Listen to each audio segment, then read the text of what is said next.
আসসালামু আলাইকুম। দেশের যে যেখান থেকে দেখছেন আপনাদের সবাইকে আন্তরিক শুভেচ্ছা ও অভিনন্দন জানাই। আর যারা আমার চ্যানেলটিতে নতুন হয়ে আছেন অবশ্যই চ্যানেলটি সাবস্ক্রাইব করবেন, অনুরোধ থাকবে। আজকে আমরা আলোচনা করব যে বিয়ের প্রথম রাত আমাদের সহবাস, স্ত্রীর সাথে মেলামেশা করা কিভাবে আমাদের করতে হবে। সো আজকে আমরা এই বিষয়টা নিয়ে আলোচনা করছি।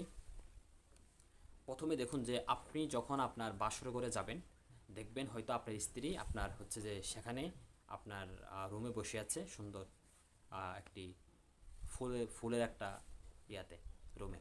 সো এই সময় আপনাকে যখন ঢুকানো হয় আপনি নার্ভাস ফিল করতেছেন যে একটা মেয়ে, যে মেয়েকে আপনি কখনো দেখেন নাই, হ্যাঁ, দেখেন নাই, যে মেয়েকে কখনো কথাও বলেন নাই, এখন এমন একটা মেয়ের কাছে যাবেন, তার কীভাবে হাত ধরবেন, হ্যাঁ, অনেক বিষয় আছে যেগুলো যারা অবিবাহিত তারা কখনো জানবে না। সো যারা জানবে না তাদেরকে আমি আজকে জানিয়ে দিচ্ছি। নাম্বার এক হচ্ছে, আপনি যখন বাসর ঘরে যাবেন তখন আপনার স্ত্রীকে যখন বসা দেখবেন, আপনি প্রথমে কোনো তাড়াহুড়া করবেন না, একটা সালাম দিবেন, ঠিক আছে? মাথার উপরে হাত রেখে একটা দোয়া পড়বেন। দোয়াটা আমি যদি পারি স্ক্রিনে দিয়ে দিব, আর না পারলে আপনারা অন্য কোথাও থেকে কালেক্ট করে নেবেন। সো দোয়া করার পরে তাকে বলবেন, চলো আমরা নামাজ পড়ি 2 রাকাত। তো আপনারা 2 রাকাত নামাজ পড়বেন। আমরা যারা মুসলমান স্টুডেন্ট আছো বা মুসলমান, তারা 2 রাকাত নামাজ পড়বেন, নামাজ পড়ে দোয়া করবেন আল্লাহর কাছে। এটা হলো 1 নম্বর কাজ। 2 নম্বর কাজ হলো যে সম্মতি চাওয়া। যে বিষয়ে আছে যে দেখো যে আমরা কি এখন করতে পারি, বা হাতটাতে কিছুটা হয়তো মানে একটা সম্মতি চাবেন আর কি। হ্যাঁ, যে কী অবস্থা, তোমার কি মন মানসিকতা। 3 নম্বর হচ্ছে যে আহ, প্রথম রাতে সহবাস করা ভালো। মানে আবার এমনটা নয় যে প্রথম রাতে সহবাস করবো না, আস্তে আস্তে করবো। আমি মনে করি যে প্রথম রাতে সহবাস করাটা ভালো, যেহেতু সবাই জানে আজকে বাসর হবে। সো বাসরটা হোক না, হ্যাঁ। এই তো প্রথম রাতে একটু বাসর করার চেষ্টা করবেন, সহবাস করার চেষ্টা করবেন।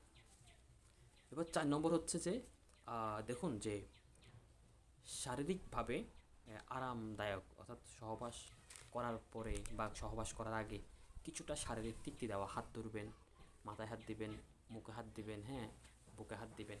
এগুলো একটু করবেন যাতে করে সে একটু আরাম পায়, ঠিক আছে? এরপর হচ্ছে যে আমাদের 5 নম্বর হচ্ছে ধীরে ধীরে করা। মানে আপনার স্ত্রী হয়তো সে 18 বছরের মেয়ে, 19 বছরের মেয়ে। সো আপনার স্ত্রী একটু কষ্ট পেতে পারে। সো আপনি যখন তার যে ইয়েটা খুলবেন, তখন আপনি তো মাশাল্লাহ প্রথমবারই দেখেছেন। সো আপনি ওর মানে সরাসরি তো করতে পারবেন না, ঠিক আছে? একটু টাইট থাকে। সো আপনি আস্তে আস্তে করবেন, প্রথমে এতটুকু, তারপরে এতটুকু। প্রথম রাতে এতটুকুর চেয়ে মানে এতটুকুর চেয়ে ঢুকানো আমি মনে করি প্রয়োজন নাই। হ্যাঁ, হালকা হালকা স্বাভাবিক, কারণ সে রক্তক্ষরণ হতে পারে এই অবস্থায়, তার পর্দায় ফিরে যেতে পারে, সে ব্যথা পেতে পারে, চিক্কু দিতে পারে, তো একটা ঝামেলা না।